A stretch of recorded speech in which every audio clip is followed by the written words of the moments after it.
حیات انسان ہے، قرآن ہمارا رہبر ہے۔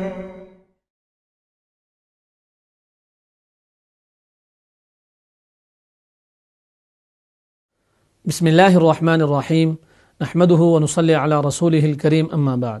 السلام علیکم ورحمۃ اللہ وبرکاتہ۔ محترم ناظرین، پروگرام درس قرآن کے سلسلے میں آج ہم 7ویں پارے کے اہم مضامین، احکامات اور مقامات پر کچھ گفتگو کریں گے۔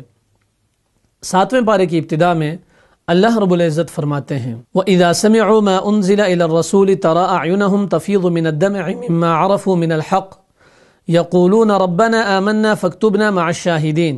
اور جب وہ سنتے ہیں اس کلام کو جو رسول کی طرف اتارا گیا ہے، تَرَىٰ أَعْيُنَهُمْ تَفِيضُ مِنَ الدَّمْعِ، تو آپ ان کی آنکھیں آنسو سے بہتی ہوئی دیکھتے ہیں، مِمَّا عَرَفُوا مِنَ الْحَقِّ، اس سبب سے کہ انہوں نے حق کو پہچان لیا۔ یقولون، وہ کہتے ہیں، ربنا، اے ہمارے رب، آمنا، ہم لوگ بھی ایمان لائے، فاکتبنا مع الشاہدین، تو ہمیں بھی تصدیق کرنے والوں میں سے لکھ لے۔ اس آیت کی تفسیر میں مفسرین نے لکھا ہے کہ یہ آیت حبشہ کے عیسائیوں کے بارے میں نازل ہوئی، اور یہ بات بھی ہمیں معلوم ہے کہ مسلمان 2 دفعہ حبشہ کی طرف ہجرت کر کے گئے۔ حبشہ میں اس وقت عیسائی حکومت تھی، اور نجاشی کا لقب پانے والا اصحمہ نامی حکمران تھا۔ حضور نبی اکرم صلی اللہ علیہ وسلم نے صحابی رسول حضرت عامر بن امیہ رضی اللہ تعالی عنہ کو اپنا مکتوب نامہ لکھ کر اصحمہ کے نام بھیجا۔ حضرت عامر بن امیہ رضی اللہ تعالی عنہ نے جب وہ خط حبشہ کے بادشاہ اصحمہ نجاشی کو پیش کیا تو اس نے وہ خط پڑھا۔ خط پڑھنے کے بعد اس نے مسلمانوں کو اپنے دربار میں آنے کی دعوت دی۔ اس دوران اس نے اپنے علماء کو بھی بلا لیا۔ جب مسلمان اور عیسائی حاضر ہو گئے تو اصحمہ نے کچھ سوالات جوابات کیے۔ اس دوران حضرت جعفر طیار رضی اللہ تعالی عنہ، جو حضور صلی اللہ علیہ وسلم کے چچا زاد اور حضرت علی کرم اللہ وجہہ کے حقیقی بھائی تھے، ان سے قرآن پڑھنے کا کہا۔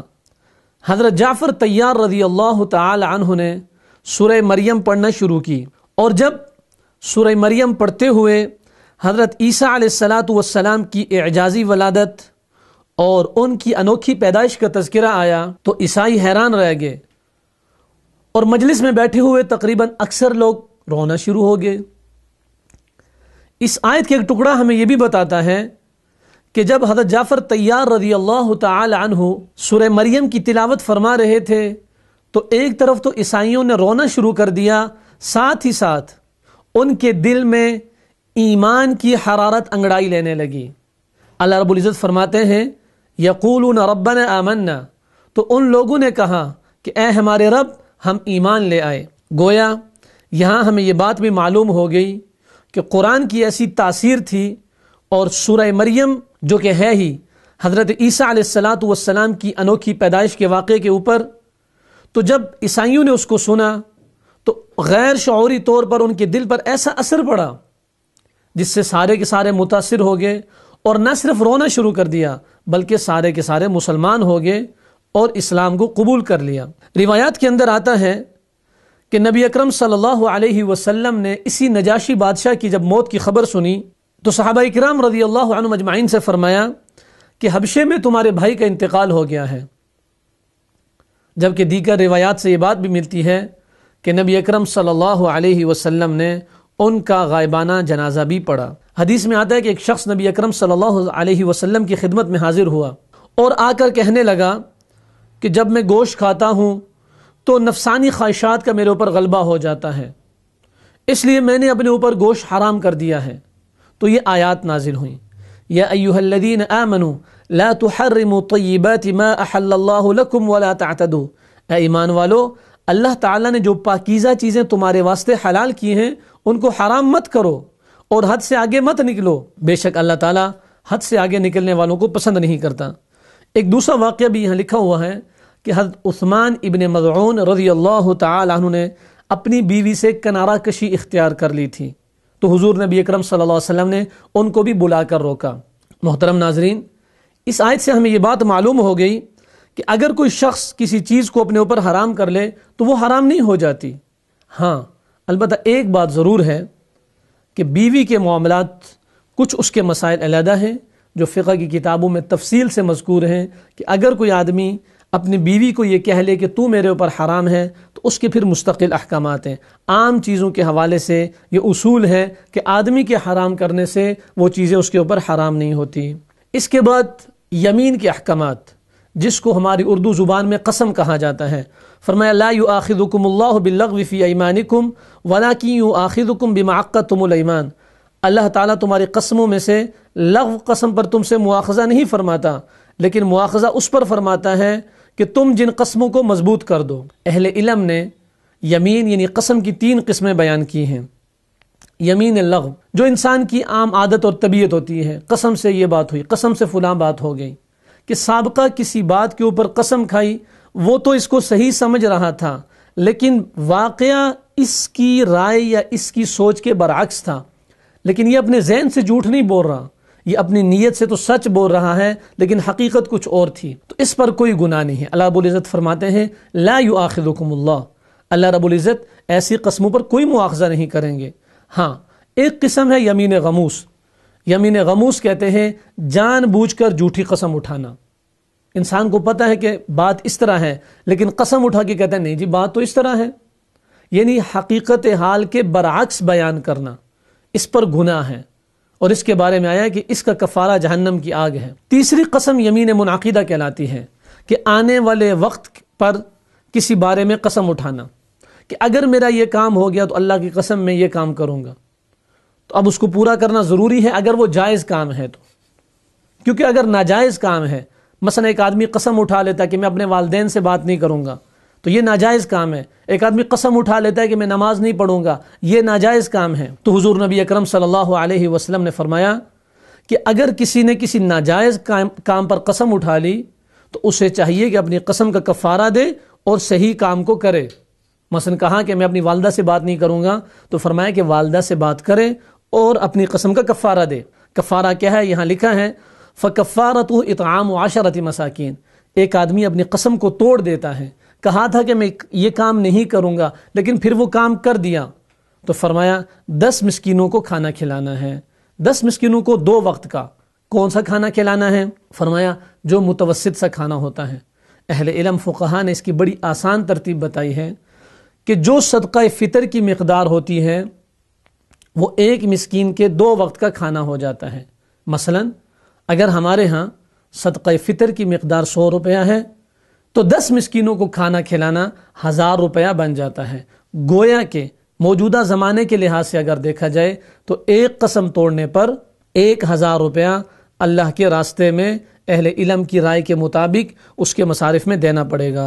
اگر ایک آدمی 10 مسکینوں کو کھانا نہیں کھلا سکتا تو فرمایا او کسوتہم، یا ان کو کپڑا پہنا دینا، ان کے لیے کپڑے کا بندوبست کرنا، او تحریر رقبہ، یہ ایک غلام آزاد کرنا۔ فرمایا فمن لم یجد، اور اگر کوئی آدمی ان میں سے کسی کی بھی استطاعت نہیں رکھتا فصیام 3 ایام، تو 3 دن کے روزے ہیں۔ محترم ناظرین، اس کے بعد شراب کی یقینی اور قطعی حرمت کا فیصلہ۔ یا ایھا الذین آمنوا انما الخمر والمیسر والانصاب والازلام رجس من عمل الشیطان فاجتنبوه لعلکم تفلحون۔ شراب، جوا اور چند پرانی روایتی مکروہات، رسمیں، ان کے بارے میں اللہ رب العزت نے فرما دیا رجسن، یہ ساری کی ساری چیزیں گندگی میں سے ہیں، من عمل الشیطان، اور شیطانی کام ہیں، فجتنبوہ، ان سے بچو، لعلکم تفلحون، تاکہ تم کامیاب ہو جاؤ۔ محترم ناظرین، جیسے کہ پہلے دروس کے اندر بھی یہ بات گزری کہ شراب کی حرمت ایک بار نہیں آئی بلکہ ترتیب کے ساتھ آئی۔ یہ آخری مرحلہ ہے جہاں اللہ رب العزت نے واضح طور پر بتا دیا کہ شراب گندی ہے، نجس ہے، اور یہ شیطان کے عمل میں سے ہے، اور یہ اس کا تیسرا اور حتمی حکم تھا۔ بعض لوگ کہہ دیتے ہیں کہ کہاں لکھا ہوا ہے کہ شراب حرام ہے؟ تو نعوذ باللہ، یہاں تو صریح یہ بات لکھی ہوئی ہے کہ شراب ایک پلید چیز ہے، ایک گندی چیز ہے، ایک ناپاک چیز ہے اور شیطانی کام ہے۔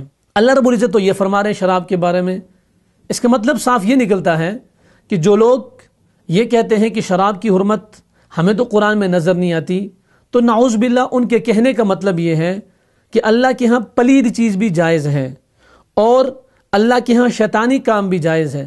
جب اللہ رب العزت نے تصریح کے ساتھ فرما دیا کہ شراب پلید ہے اور گندی ہے اور شیطانی عمل ہے، تو اس کا لازمی نتیجہ یہی ہے کہ یہ ناجائز اور حرام ہے اور اللہ سے دور کرنے والی چیز ہے۔ نبی اکرم صلی اللہ علیہ وسلم نے فرمایا کہ شراب برائیوں کی جڑ ہے جو مختلف برائیوں، زنا اور دوسری چیزوں کا سبب بنتی ہے۔ اللہ رب العزت اس سے بچنے کی توفیق نصیب فرمائے۔ اس کے بعد امتحان کی ایک ہلکی سی شکل بتائی، اور وہ یہ کہ ہر انسان کو اس کی محبوب چیز کے ذریعے سے آزمایا جاتا ہے۔ عربوں کے ہاں شکار بڑی مرغوب چیز تھی، بہت اس کو پسند کیا جاتا تھا، اور عرب بہت دور دور تک جاتے تھے شکار کھیلنے کے لیے، جیسے کہ عربوں کی تاریخ سے جو لوگ واقف ہوں اس بات کو جانتے ہیں۔ تو یہاں ان کے اوپر امتحان، آزمائش اللہ کی طرف سے، فرمایا کہ حالت احرام میں تم نے شکار نہیں کرنا، اور یوں فرمایا کہ اللہ رب العزت نے تم کو آزمایا ہے، لہٰذا جو احرام کی حالت میں بھی شکار کرے گا تو وہ اللہ کے امتحان میں گویا کہ ناکام ہو گیا۔ اس لیے اہل علم نے لکھا ہے کہ احرام کی حالت میں شکار کھیلنا ناجائز اور حرام ہے۔ اللہ رب العزت نے زندگی گزارنے کے بہت سارے اصول بتائے ہیں، ان میں سے ایک اصول یہ بھی بتایا کہ یا ایھا الذین آمنوا لا تسألوا عن اشیاء ان تبد لکم تسؤکم، اے ایمان والو ایسی باتیں مت پوچھو کہ اگر تم پر ظاہر کر دی جائیں تو تمہیں ناگوار ہوں۔ بہت سارے لوگ بے جا سوالات کرتے رہتے ہیں، بے ڈھنگے اعتراضات کرتے رہتے ہیں، اور بات سمجھنے کی نیت سے نہیں، سمجھنے کی نیت سے بات پوچھنا، سوال کرنا ایک اچھی چیز ہے، مستحسن چیز ہے۔ حضور نبی اکرم صلی اللہ علیہ وسلم نے ایسے سوالات کرنے والوں کی حوصلہ افزائی فرمائی ہے، لیکن یہاں اس آیت کے اندر جو مذمت ہے وہ بے جا سوالات جس سے دوسروں کو مشقت میں ڈالنا ہے۔ جیسے کہ ایک حدیث میں آتا ہے کہ نبی اکرم صلی اللہ علیہ وسلم نے فرمایا مسلمانوں میں وہ سب سے بڑا مجرم ہے جس کے سوال کرنے کی وجہ سے کوئی چیز حرام کر دی گئی۔ مثال کے طور پر حضور نبی اکرم صلی اللہ علیہ وسلم نے ایک موقع پر فرمایا اللہ تعالیٰ نے تم پر حج فرض کیا ہے۔ ایک شخص نے سوال کیا اے اللہ کے نبی یہ حج کیا ہر سال فرض ہے؟ حضور نبی اکرم صلی اللہ علیہ وسلم خاموش رہے۔ اس نے 3 مرتبہ یہی سوال کیا، پھر آپ صلی اللہ علیہ وسلم نے فرمایا اگر میں ہاں کہہ دیتا تو حج ہر سال فرض ہو جاتا، اور اگر ایسا ہو جاتا تو ہر سال حج کرنا تمہارے لیے ممکن نہ ہوتا۔ وہ مسلم شریف کی روایت ہے۔ تو اس قسم کے بے جا سوالات کرنے سے روکا گیا ہے، اور اسی پر ہم نے جو سورہ بقرہ کے اندر پڑھا کہ بنی اسرائیل نے جیسے سوالات کیے اور اپنے آپ کو انتہائی مشکل کے اندر ڈال دیا۔ اس کے بعد اہل ایمان کو بتایا جا رہا ہے کہ یا ایھا الذین آمنوا علیکم انفسکم لا یضرکم من ضل اذا اہتدیتم، اے ایمان والو اپنی فکر کرو، جب تم راہ راست پر چل رہے ہو تو جو شخص گمراہ ہے اس سے تمہارا کوئی نقصان نہیں۔ ایک بات ذہن نشین کر لینی چاہیے، بعض لوگ اس آیت کو لے کر یہ سمجھتے ہیں کہ ہر انسان پر اس کی ذات کی ذمہ داری تو ہے، دیگر امت کی کوئی ذمہ داری نہیں۔ حالانکہ سورہ نساء اور اس کے بعد بہت ساری جگہوں پر ہم پڑھ چکے ہیں کہ امر بالمعروف اور نہی عن المنکر اس امت کا ترہ امتیاز ہے، اس امت کا تاج ہے۔ کنتم خیر امت اخرجت للناس تأمرون بالمعروف وتنہون عن المنکر، تم بہترین ہو ہی اسی لیے، جیسے کہ اس کی تفسیر میں ذکر ہوا تھا، حضرت عمر فاروق رضی اللہ تعالی عنہ نے فرمایا کہ تم اپنی شرط پوری کرو، یعنی کہ امر بالمعروف اور نہی عن المنکر کرو، تو پھر جا کے تم امتیازی امت کہلاؤ گے۔ بلکہ اس سے پہلی والی آیت کے اندر تھا وَلْتَكُمْ مِنْكُمْ أُمَّةٌ يَدْعُونَ إِلَى الْخَيْرِ، تم میں سے لازماً ایک جماعت ایسی ہو جو امر بالمعروف اور نہی عن المنکر کرے، یعنی لوگوں کا ہاتھ تھام کر ان کو نیکی کا طریقہ بتائے اور لوگوں کا ہاتھ تھام کر ان کو برائی سے روکے۔ حضور نبی اکرم صلی اللہ علیہ وسلم نے فرمایا کہ ہاتھ سے روک سکتے ہو ہاتھ سے روکو، ہاتھ سے نہیں روک سکتے ہو زبان سے روکو، زبان سے اگر دعوت نہیں دے سکتے ہو تو دل میں برا جانو، فرمایا یہ ایمان کا سب سے کم درجہ ہے۔ تو اس آیت کو لے کر بعض لوگ یہ سمجھتے ہیں کہ امر بالمعروف اور نہی عن المنکر اس امت کی ذمہ داری نہیں۔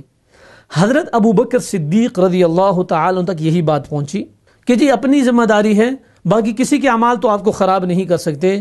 تو حضرت ابو بکر صدیق رضی اللہ تعالی عنہ فرمایا نہیں، لوگ اس بارے میں غلطی کے اندر ہیں۔ میں نے تو نبی اکرم صلی اللہ علیہ وسلم کو یہ فرماتے ہوئے سنا کہ جب لوگ برائی ہوتے ہوئے دیکھ لیں اور اسے بدلنے کی کوشش نہ کریں تو قریب ہے کہ اللہ تعالیٰ انہیں اپنے عذاب کی گرفت میں لے لے۔ اور پھر مزید وضاحت کرتے ہوئے فرمایا کہ دیکھو اس کا مطلب یہ ہے کہ جب تم خود نیکی پر قائم اور برائی سے مجتنب ہو اور اپنی دعوت دوسروں تک پہنچاتے ہو، وہ تمہاری بات نہیں مانتے اور راہ راست پر نہیں آتے، وہ ہٹ درمی کرتے ہیں، وہ ضد کا مظاہرہ کرتے ہیں، پھر ان کی ضد، ان کی ہٹ درمی، ان کی بے اعتدالی وہ تمہیں نقصان نہیں پہنچا سکتی۔ لیکن پہلے ساری باتیں پوری کر کے تم نے دعوت دی، تم نے نیکی کا حکم کیا، تم نے برائی سے روکا، تم خود باعمل ہو، با کردار ہو، تو دوسروں کی برائیاں تمہیں نقصان نہیں دے سکتی۔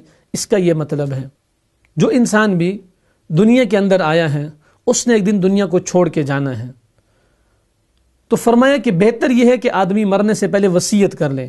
یا ایھا الذین آمنوا شہادۃ بینکم اذا حضر احدکم الموت حین الوصیۃ اثنان ذوا عدل منکم او آخران من غیرکم، اے ایمان والو تمہارے آپس میں دو شخص کا گواہ ہونا مناسب ہے جب تم میں سے کسی کو موت آنے لگے اور وصیت کرنے کا وقت ہو۔ تو وصیت بہتر چیز ہے، اچھی چیز ہے اور مسنون عمل ہے، تاکہ آئندہ کی زندگی، باقی لوگوں کے کیا معاملات ہیں، یہ انسان کے لیے واضح ہونے چاہیے۔ اس کے بعد ایک واقعے کی طرف اشارہ ہے۔ اللہ رب العزت فرماتے ہیں ذَلِكَ أَدْنَىٰ أَن يَأْتُوا بِالشَّهَادَةِ عَلَىٰ وَجْهِهَا أَوْ يَخَافُوا أَن تُرَدَّ أَيْمَانٌ بَعْدَ أَيْمَانِهِمْ، یہ قریب ذریعہ ہے اس امر کا کہ وہ لوگ واقعے کو ٹھیک طور پر ظاہر کریں۔ اس آیت کا شان نزول یہ ہے کہ بدیل بن ابی مریم شام کے سفر میں گئے۔ جب آپ سفر کر رہے تھے اس دوران آپ کی طبیعت ناساز ہو گئی اور آپ کو محسوس ہونے لگا کہ شاید آپ واپس اپنے گھر نہ پہنچ سکیں۔ آپ نے اپنے ساتھ سفر کرنے والے دو عیسائیوں سے کہا کہ میرا کچھ سامان ہے، یہ سامان میرے گھر والوں تک پہنچا دینا۔ آپ نے اس سامان کے اندر ایک چاندی کا پیالہ بھی رکھا۔ ان عیسائیوں نے یہ کیا کہ باقی سامان تو گھر والوں تک پہنچا دیا، لیکن وہ پیالہ بیچ کر پیسے آپس میں تقسیم کر لیے۔ ہوا یوں کہ بدیل بن ابی مریم نے جب یہ سامان رکھا تھا اور پیالہ رکھا تھا تو اس کے ساتھ سامان کی فہرست بھی بنا کر رکھ دی تھی۔ اب لکھنا، وصیت کرنا کتنی بہترین چیز ہے۔ ان عیسائیوں نے باقی سامان تو گھر پہنچا دیا لیکن وہ پیالہ نہ پہنچا۔ جب فہرست نکالی گئی تو پیالہ کم تھا، تحقیقات ہوئیں، ان سے پوچھا گیا تو انہوں نے قسم اٹھا لی کہ ہمیں تو اس کے بارے میں علم نہیں ہے۔ اللہ رب العزت نے ان کے جھوٹ کو وحی کے ذریعے سے ظاہر کر دیا کہ یہ لوگ اپنی بات میں جھوٹے ہیں، اور فرمایا اس طرح کی جھوٹے قسمیں نہیں کہانی چاہیے، بلکہ انسان کے اوپر جو ذمہ داری ڈلے اس کو احسن طریقے سے نبھانا چاہیے۔ اس کے بعد حضرت عیسیٰ علیہ السلام کو اللہ رب العزت نے بعض خاص صفات نصیب فرمائی تھی۔ فرمایا اذ قال اللہ یا عیسیٰ ابن مریم اذکر نعمتی علیک وعلی والدتک، کہ یاد کرو اس وقت کو جب اللہ رب العزت نے عیسیٰ بن مریم سے کہا کہ میری اس نعمت کو یاد کرو جو نعمت میں نے تیرے اوپر کی اور تیری والدہ یعنی مریم بنت عمران پر کی۔ فرمایا اذ ایدتک بروح القدس، کہ ہم نے آپ کی تائید کی روح القدس کے ذریعے سے، جبریل امین کے ذریعے سے، تکلم الناس فی المہد وکہلا، لوگوں نے الزامات لگائے تو عیسیٰ علیہ السلام کو اللہ تعالیٰ نے اپنی ماں کی گود میں گویائی نصیب فرمائی۔ فرمایا وَإِذْ عَلَّمْتُكَ الْكِتَابَ وَالْحِكْمَةَ وَالتَّوْرَاةَ وَالْإِنْجِيلَ وَإِذْ تَخْلُقُ مِنَ الطِّينِ، اللہ رب العزت نے بہت سارے کرشمے عیسیٰ علیہ السلام کے ہاتھ پر ظاہر فرمائے۔ البتہ یہاں ایک چیز بتائی گئی کہ اذ تخلق من الطین کہیت الطیر، کہ جب تم میرے حکم سے گارے سے ایک شکل بناتے تھے، بإذنی میرے حکم سے، فتنفخ فیہا، پھر تم اس کے اندر پھونک مار دیتے تھے، فتکون طیرا بإذنی، جس سے وہ پرندہ بن جاتا تھا میرے حکم سے۔ اللہ رب العزت نے عیسیٰ علیہ السلام کے ہاتھ پر ظاہر ہونے والے جتنے کرشمے بھی بتائے اس کے ساتھ فرمایا بإذنی بإذنی بإذنی، یہ سب کچھ میرے حکم سے تھا، یہ سب کچھ میری طاقت سے تھا اور یہ سب کچھ میرے امر سے تھا۔ گویا کہ اللہ رب العزت ہی پیدا کرنے والے ہیں، اللہ کی ذات ہی مختار کل ہے، عزت ذلت اسی کے ہاتھ میں ہے، حتیٰ کہ انبیاء علیہ السلام کے ہاتھ پر جو معجزات ظاہر ہوئے وہ بھی اللہ کے حکم سے ظاہر ہوئے۔ اسی لیے ہر معجزے کے ساتھ فرمایا بإذنی، میرے حکم سے جو کچھ ہوا۔ پھر حواریین کا ذکر ہے۔ حواریین سے مراد عیسیٰ علیہ السلام کے وہ پیروکار ہیں جو ان پر ایمان لائے، اور ان کی تعداد 12 بتائی جاتی ہے. ان کا اذ قال الحواریون یا عیسی ابن مریم هل يستطيع ربك ان ينزل علينا مائدة من السماء قال اتقوا الله ان كنتم مؤمنين. وہ وقت یاد کرو کہ جب حواریین نے عیسی بن مریم سے کہا کہ هل يستطيع ربك کہ آپ کا رب ایسا کر سکتا ہے ان ينزل علينا مائدة من السماء کہ ہم پر آسمان سے ایک دسترخوان نازل کرے. قال تو آپ نے فرمایا اتقوا اللہ اللہ سے ڈرو ان کنتم مؤمنین اگر تم ایمان لانے والے ہو. اسی دعا کی مناسبت سے اور اسی مائدہ یعنی دسترخوان کے تذکرے کی وجہ سے اس سورت کو سورہ مائدہ کہا جاتا ہے. پھر عیسیٰ علیہ السلام نے دعا کی اپنے رب سے اللہم ربنا انزل علینا مائدة من السماء اے ہمارے رب اے ہمارے پروردگار ہم پر آسمان سے کھانا نازل فرما. اور اللہ رب العزت نے اس کو نازل فرمایا. اللہ تعالیٰ فرماتے ہیں وَإِذْ قَالَ اللَّهُ يَا عِيسَى ابْنَ مَرْيَمَ أَأَنْتَ قُلْتَ لِلنَّاسِ اتَّخِذُونِي وَأُمِّيَ إِلَٰهَيْنِ مِن دُونِ اللَّهِ. اور یاد کرو اس وقت کو یعنی قیامت کے وقت کو جب اللہ تعالیٰ عیسیٰ بن مریم سے کہیں گے أَأَنْتَ قُلْتَ لِلنَّاسِ اتَّخِذُونِي وَأُمِّيَ إِلَٰهَيْنِ مِن دُونِ اللَّهِ کہ اے عیسیٰ ابن مریم کیا تو نے لوگوں سے کہا تھا کہ مجھے اور میری ماں کو اللہ کے علاوہ معبود بنا لو. قال سبحانک عیسیٰ علیہ السلام کہیں گے اے اللہ تو پاک ہے. ما یکون لی ان اقول ما لیس لی بحق کہ مجھے تو یہ بات زیب ہی نہیں دیتی کہ میں ایسی بات کہوں جس کا مجھے کوئی حق نہیں. ان کنت قلتہ فقد علمت عیسیٰ علیہ السلام کہیں گے اے میرے رب اگر میں یہ بات کہتا تو تجھے تو اس کا علم ہے. تعلم ما فی نفسی ولا اعلم ما فی نفسک تو سب کچھ جانتا ہے. انسان ہونے کے ناطے سے میں تو نہیں جانتا لیکن تو سب کچھ جانتا ہے. انک انت علام الغیوب تو غیب کو جاننے والا ہے. گویا کہ عیسیٰ علیہ السلام عیسائیوں کے عقیدے کو قیامت کے دن واضح طور پر رد کر دیں گے. اس کے بعد اللہ کی عظمت اور جلال کا تذکرہ ان تعذبہم فإنہم عبادک وإن تغفر لہم فإنک انت العزیز الحکیم. اگر تو ان کو سزا دے تو یہ تیرے بندے ہیں اور اگر تو ان کو معاف فرما دے تو زبردست حکمت والا ہے.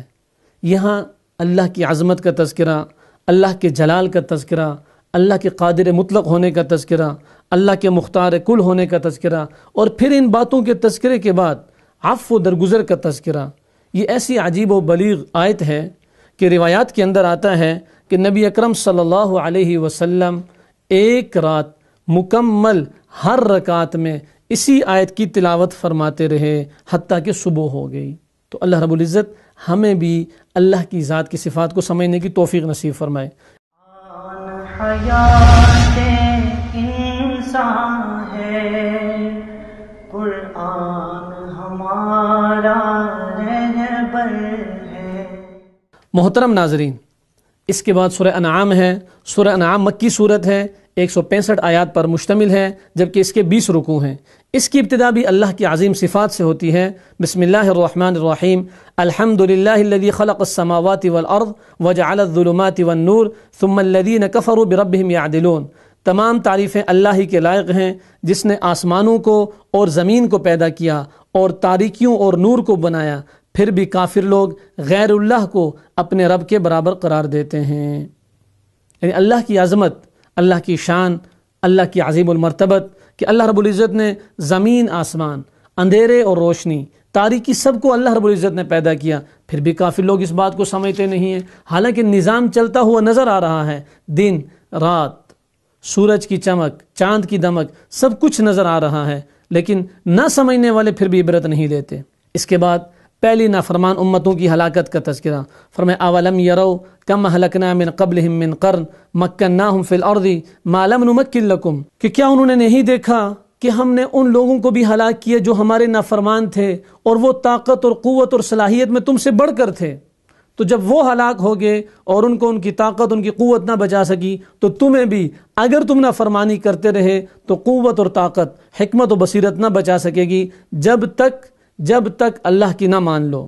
اس کے اندر یہ بات بھی یاد رکھنی چاہیے کہ کسی قوم کی محض مادی ترقی اور ظاہری خوشحالی سے یہ نہیں سمجھ لینا چاہیے کہ وہ بہت کامیاب و کامران ہے، بلکہ اصل چیز اللہ کی اطاعت اور فرمانبرداری ہے. جو اس پر جتنی سختی سے قائم ہے وہ اس قدر کامیاب ہے. وَقَالُوا لَوْلَا أُنزِلَ عَلَيْهِ مَلَكٌ اور یہ لوگ یوں کہتے ہیں کہ ان کے پاس کوئی فرشتہ کیوں نہیں اتارا گیا.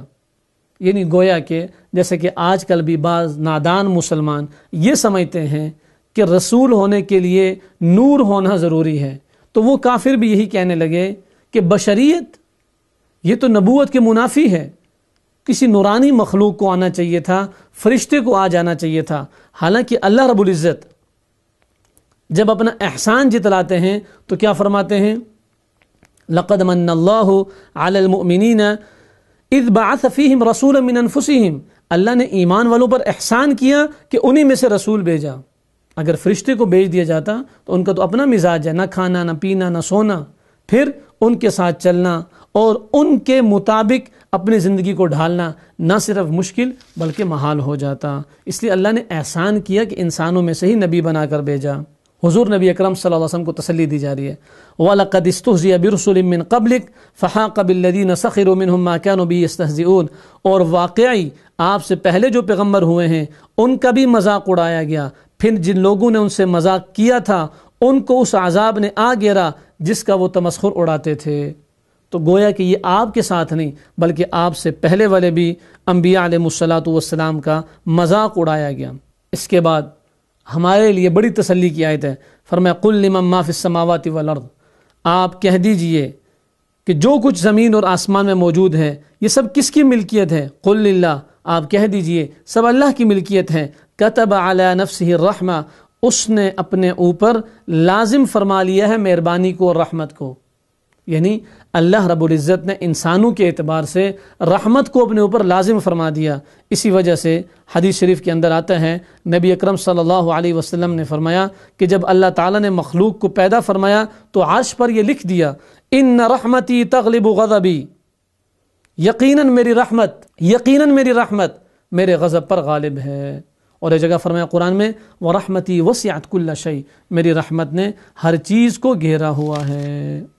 اس کے بعد اللہ رب العزت نے مزید اپنی صفات بیان فرمایا وَإِن يَمْسَسْكَ اللَّهُ بِضُرٍّ فَلَا كَاشِفَ لَهُ إِلَّا هُوَ، اور اگر تجھ کو اللہ تعالیٰ کوئی تکلیف پہنچائے تو اس کا دور کرنے والا سوائے اللہ کے کوئی نہیں۔ وَإِن يَمْسَسْكَ بِخَيْرٍ، اور اگر تجھ کو اللہ تعالیٰ کوئی نفع پہنچائے فَهُوَ عَلَى كُلِّ شَيْءٍ قَدِيرٌ، تو وہ ہر چیز پر قادر ہے۔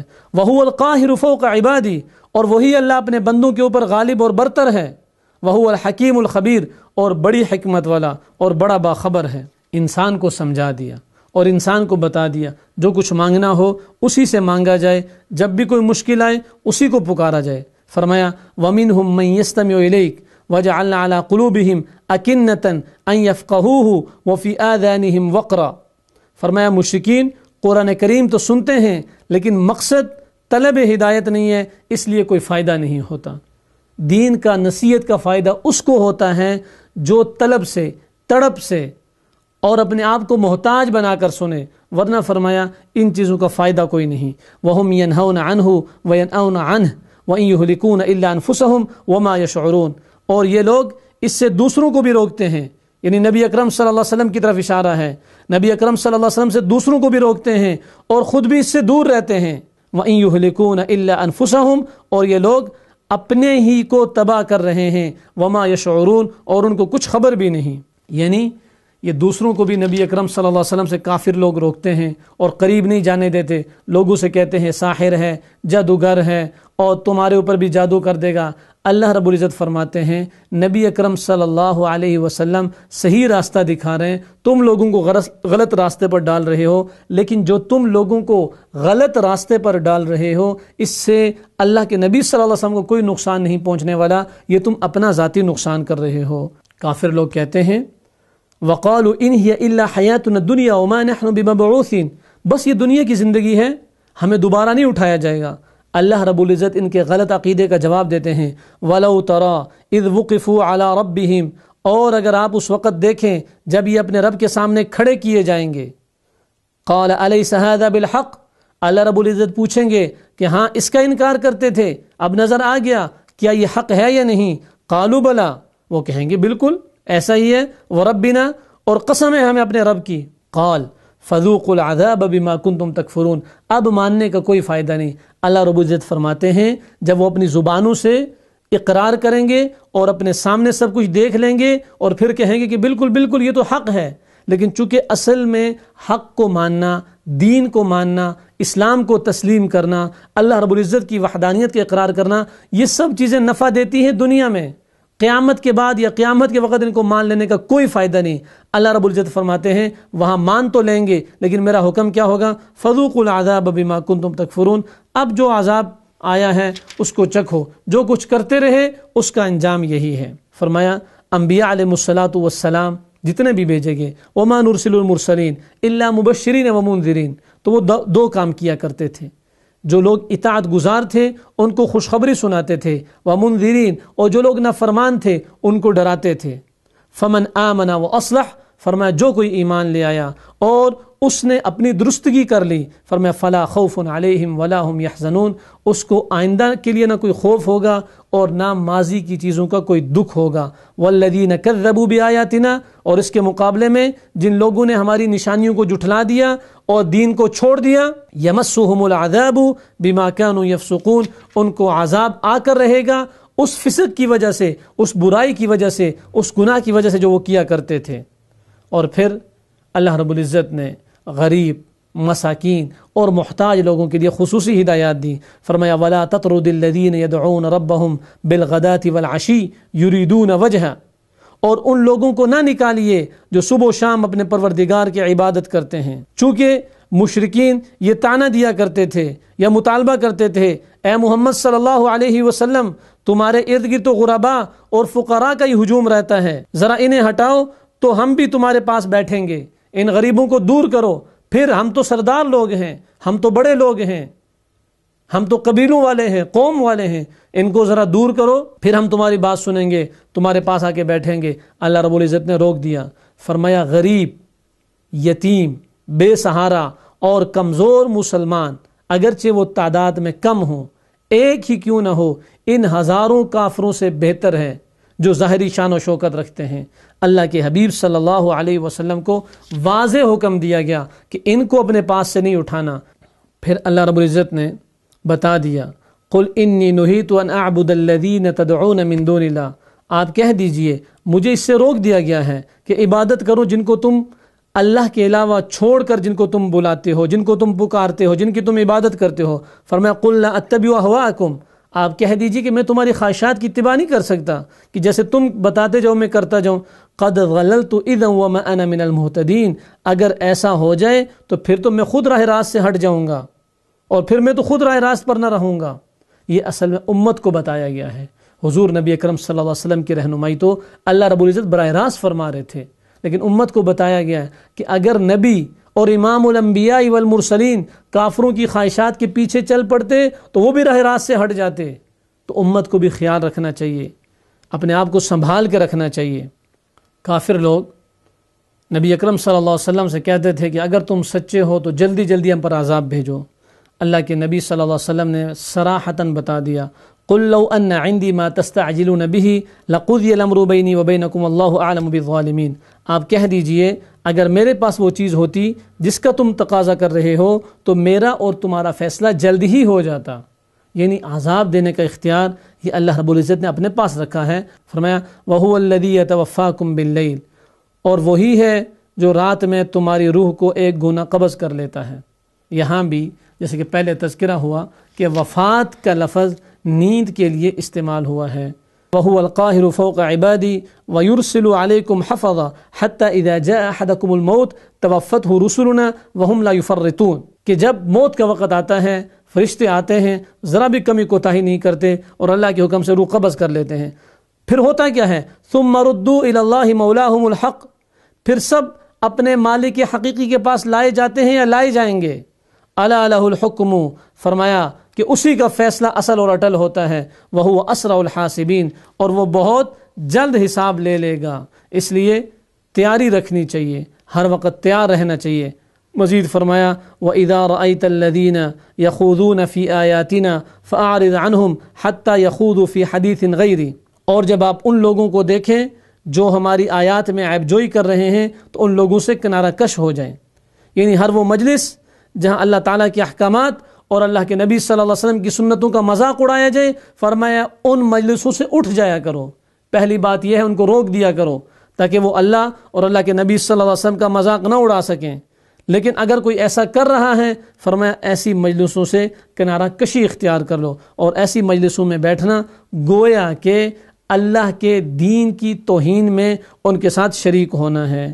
تو ایسے دوستوں کے ساتھ، ایسی مجالس میں جہاں اللہ کی، اللہ کے نبی کی، اللہ کے قرآن کی اور نبی اکرم صلی اللہ علیہ وسلم کی سنت کی، اہل علم کی توہین ہو رہی ہو، فرمایا ایسی مجالس سے کنارہ کشی اختیار کر لینی چاہیے۔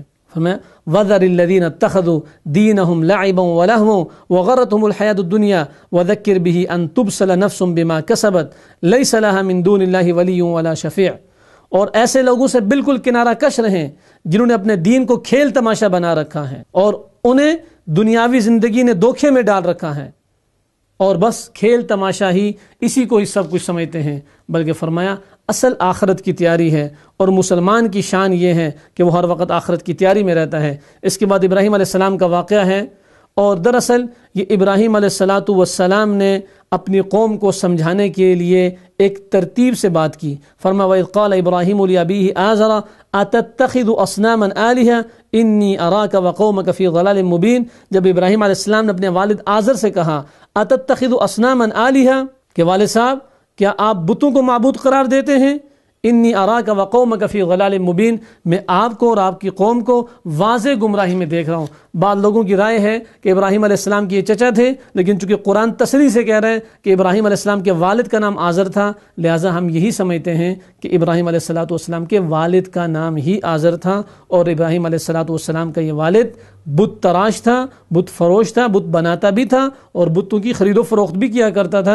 ابراہیم علیہ السلام نے فرمایا اللہ کو چھوڑ کر بتوں کی پوجا کرنا، اللہ کو چھوڑ کر بت بنانا، فرمایا واضح اور صریح گمراہی ہے۔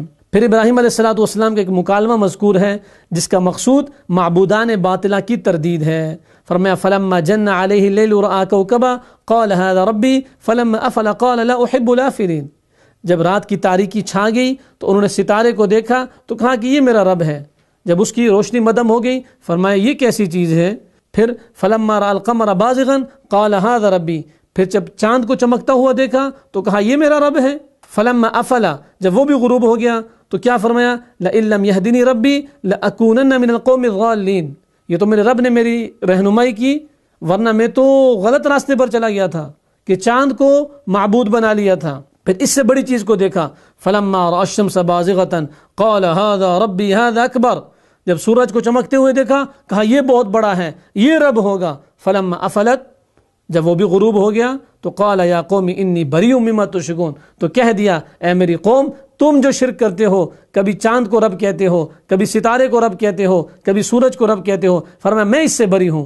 یہ مکالمہ ابراہیم علیہ السلام نے اپنی قوم کو سمجھانے کے لیے کیا کہ سورج کی روشنی ختم، چاند کی روشنی ختم، ستاروں کا غروب ہونا، روشنی کا مدم ہونا، یہ ان باتوں کی دلیل ہے کہ یہ چیزیں کمزور ہیں، کسی اور کی محتاج ہیں، کسی اور کی تابع ہیں، اور رب وہ ہوتا ہے جو کسی کے تابع نہیں ہوتا، جس کی عظمت واضح ہوتی ہے۔ انی وجہت وجہی للذی فطر السماوات والارض حنیفا وما انا من المشرکین، فرمایا میں نے اپنا رخ اس ذات کی طرف پھیر لیا ہے جس نے زمینوں اور آسمانوں کو پیدا کیا اور یکسو ہو کر، اور میں شرک کرنے والوں میں سے نہیں ہوں۔ اس کے بعد انبیاء علیہ السلام تقریباً 18 انبیاء علیہ السلام کا تذکرہ آیا، حضرت ابراہیم علیہ السلام کا، حضرت ایوب علیہ السلام کا، حضرت سلیمان علیہ السلام کا، حضرت داؤد علیہ السلام کا، حضرت یوسف علیہ السلام کا، حضرت زکریا علیہ السلام کا، حضرت یحییٰ، حضرت عیسیٰ، حضرت الیاس، حضرت اسماعیل، حضرت یسع، حضرت یونس اور حضرت لوط علیہ السلام کا تذکرہ آیا۔ اور پھر اللہ رب العزت نے فرمایا وَكُلًّا فَضَّلْنَا عَلَى الْعَالَمِينَ، اور ان سب کو ہم نے جہان والوں پر فضیلت دی تھی۔ یہ بات سمجھا دی کہ انبیاء علیہ السلام سے مخلوق میں کوئی بندہ بھی افضل نہیں ہو سکتا، لہٰذا جن لوگوں کا یہ عقیدہ ہے کہ ان کے امام چاہے وہ کوئی بھی ہو کہ وہ فلاں نبی سے افضل ہیں، جیسے بعض لوگ کہتے ہیں حضرت علی رضی اللہ تعالیٰ عنہ ابراہیم سے افضل ہیں، آدم سے افضل ہیں، تو اللہ رب العزت نے تردید فرما دی کہ انبیاء علیہ السلام کو ہم نے مخلوق میں سب سے زیادہ فضیلت دی ہوئی ہے، ان سے افضل کوئی بھی نہیں ہو سکتا۔ اس کے بعد یہ بات بتائی کہ سب سے بڑا ظلم کیا ہے، فرمائے وَمَنْ أَظْلَمُ مِمَّنِ افْتَرَى عَلَى اللَّهِ كَذِبًا، اس شخص سے زیادہ ظالم کون ہوگا جو اللہ تعالیٰ پر جھوٹی تہمت لگائے، او قال اوحی الی، یا وہ یہ کہے کہ مجھ پر وحی آتی ہے، ولم یوحى الیہ شیء، حالانکہ اس پر کوئی وحی نہیں آتی۔ تو ہمارے بھی دیار میں بہت سارے لوگوں نے کہا کہ ہمارے اوپر وحی آتی ہے، حالانکہ ان کے اندر نبی ہونے والی کوئی صفت نہیں تھی۔ اللہ کے حبیب صلی اللہ علیہ وسلم نے فرمایا انا خاتم النبیین، میں نبیوں کے سلسلے کا آخری نبی ہوں. اللہ تعالیٰ فرماتے اس سے بڑا جھوٹا آدمی کوئی نہیں ہے جو اللہ پر جھوٹ باندھتا ہے. اللہ پر جھوٹ کیا ہے کہ وہ کہتے ہیں میرے اوپر وحی آتی ہے، حالانکہ اللہ نے اس پر کوئی وحی نازل نہیں فرمائی. فرمایا اپنے آپ کو سمجھاؤ، اپنے آپ کو صحیح راستے پر ڈالو، ان قریب ایک وقت آنے والا ہے. وَلَقَدْ جِئْتُمُونَا فُرَادًا كَمَا خَلَقْنَاكُمْ أَوَّلَ مَرَّةٍ وَتَرَكْتُمْ مَا خَوَّلْنَاكُمْ وَرَاءَ ظُهُورِكُمْ، اور تم سب کے سب لوگ ہمارے پاس تنے تنہا آؤ گے، لشکر لے کر، فوج لے کر نہیں، سب کو علیحدہ علیحدہ حساب دینا پڑے گا. اللہ تعالیٰ نے پھر اپنی عظمت بیان کی، ان اللہ فالق الحب والنوا یخرج الحی من المیت ومخرج المیت من الحی ذالکم اللہ فانا تؤفکون. فرمایا بے شک اللہ تعالیٰ دانے کو اور گٹھلیوں کو پھاڑنے والا ہے، وہ جاندار کو بے جان سے نکال لاتا ہے اور وہ بے جان کو جاندار سے نکالنے والا ہے. اللہ تعالیٰ یہ ہے، سو تم کہاں الٹے چلے جا رہے ہو. بے جان سے جاندار کو، انڈے سے بچہ مرغی زندہ نکلتی ہے، اور جاندار سے بے جان کو، مرغی سے انڈا بے جان نکلتا ہے. تو یہ سب کچھ کرنے والی ذات، گٹھلی کو پھاڑنے والی ذات، انسان الٹی گٹھلی پھینکتا ہے، اللہ رب العزت سیدھا تنا اوپر لے کے آتا ہے. فرمایا کون کرنے والا ہے؟ اللہ کی ذات ہے. فالق الاصباح، وہ صبح کا نکالنے والا. وجعل اللیل سکنا والشمس والقمر حسبانا، اور اس نے رات کو راحت کی چیز بنایا اور سورج اور چاند کو حساب سے رکھا ہے. رات کو اللہ نے راحت، آرام اور سکون کا ذریعہ بنایا. رات کو جاگنا، دن کو سونا، یہ خلاف معمول ہے، خلاف فطرت ہے، خلاف اصول ہے. اور پھر اللہ رب العزت نے مزید اپنی صفات کا تذکرہ کیا. فرمایا بدیع السماوات والارض، آسمانوں اور زمینوں کا موجد وہی ہے، کوئی اس کا شریک نہیں، ہر چیز پر وہ قادر ہے. وہو بکل شیء علیم، وہ ہر چیز کو جاننے والا ہے. ذالکم اللہ ربکم، یہ ہے اللہ تعالیٰ تمہارا رب. لا الہ الا ہو، اس کے علاوہ کوئی معبود نہیں. خالق کل شیء، ہر چیز کو پیدا کرنے والا. فاعبدوہ، جب یہ ساری صفات اس کی ہیں تو اس کی عبادت کرو. وہو علی کل شیء وکیل، اور وہ ہر چیز کا کارساز ہے. لا تدرکہ الابصار، فرمایا اس کو نگاہیں نہیں پا سکتی. وہو یدرک الابصار، اور وہ سب نگاہوں کا احاطہ کر لیتا ہے. وہو اللطیف الخبیر، اور وہی بڑا باریک بین باخبر ہے. فرمایا اتبع ما اوحی الیک من ربک، آپ خود اس راستے پر چلتے رہیں جو آپ کی طرف وحی کی جاتی ہے. لا الہ الا ہو، اس اللہ کے علاوہ کوئی معبود برحق نہیں. وَأَعْرِضْ عَنِ الْمُشْرِكِينَ، اور مشرکین سے اعراض کیجئے. اور پھر فرمایا وَنُقَلِّبُ أَفْئِدَتَهُمْ وَأَبْصَارَهُمْ كَمَا لَمْ يُؤْمِنُوا بِهِ أَوَّلَ مَرَّةٍ وَنَذَرُهُمْ فِي طُغْيَانِهِمْ يَعْمَهُونَ، اور ہم بھی ان کے دلوں کو اور ان کی نگاہوں کو پھیر دیں گے جیسا کہ یہ لوگ اس پر پہلی دفعہ ایمان نہیں لائے، اور ہم ان کو ان کی سرکشی میں حیران رہنے دیں گے. یعنی جب یہ لوگ پہلی مرتبہ ایمان نہیں لائے تو اس کا وبال ان پر اس طرح آ پڑا کہ آئندہ بھی ان کے ایمان لانے کا امکان ختم ہو گیا. اللہ رب العزت کمی کوتاہی کو معاف کر کے صحیح پر عمل کرنے کی توفیق نصیب فرمائیں. کل پھر اسی پروگرام میں ملاقات ہوگی، تب تک کے لیے اجازت دیجیے. السلام علیکم ورحمۃ اللہ وبرکاتہ. حیات انسان ہے